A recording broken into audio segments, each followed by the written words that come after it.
উঠছে। হ্যাঁ,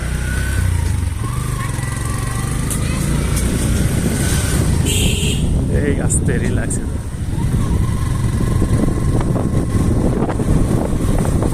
আলহামদুলিল্লাহ সবকিছুর জন্য মহান আল্লাহর কাছে অশেষ শুকরিয়া। এই কয়েকদিন গোপালগঞ্জে খুব ভালোই ছিলাম। এখন ঢাকার উদ্দেশ্যে আমরা রওনা হচ্ছি। আমাদের জন্য সকলে দোয়া করবেন, আল্লাহ যাতে আমাদেরকে সহি সালামতে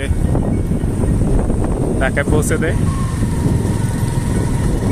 আর যাওয়ার পথে আপনারা দেখুন গোপালগঞ্জের সৌন্দর্য। গোপালগঞ্জ আসলেই একটি অসাধারণ এবং প্রকৃতির অসামান্য দান, গাছগাছালি পাখপাখালিতে ভরা একটি সুন্দর মনোরম জেলা। যে কেউ গোপালগঞ্জ আসতে পারেন, ঘুরে যেতে পারেন, দেখতে পারেন। আপনার সেই ক্লান্ত মনকে প্রশান্তি দান করবে এই গোপালগঞ্জের মেঠোপথ, সরিষা ফুল, সরিষার ক্ষেত, আরও আছে পুকুরের সেই ডুবু মাছ। আরেকটি কথা বিশেষভাবে না বললেই নয়, সেটি হচ্ছে আপনি যতই এই এলাকায় থাকবেন ততই মনোমুগ্ধ হবেন, কারণ এই এলাকার মানুষের ব্যবহার খুবই ফ্রেন্ডলি হয়। তো আপনাদের সকলকে নিমন্ত্রণ রইল গোপালগঞ্জে, আসবেন, দেখবেন। এই সেই আমার রাইডার, বিশ্বস্ত হাত, উনি রাইড করতেছে।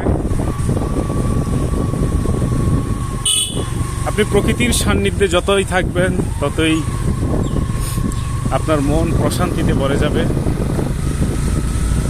জীবনটাকে শহরের ক্লান্তি একঘেয়েমি থেকে রক্ষার জন্যে মাঝে মাঝে ছুটে চলতে হয় সেই দূর থেকে দূরান্তে, সাগর থেকে নদী হতে সাগরে, এবং সেই শহরের জনাকীর্ণ হাইওয়ের পথ ধরে ছুটে আসতে হয় গ্রামের মেঠোপথে। তাহলে আপনি খুঁজে পাবেন জীবনের আসল সৌন্দর্য, উপভোগ করতে পারবেন আপনার নিজেকে। তো আসুন, প্রকৃতির সান্নিধ্যে আসুন, প্রকৃতিকে ভালোবাসুন, একসাথে থাকুন।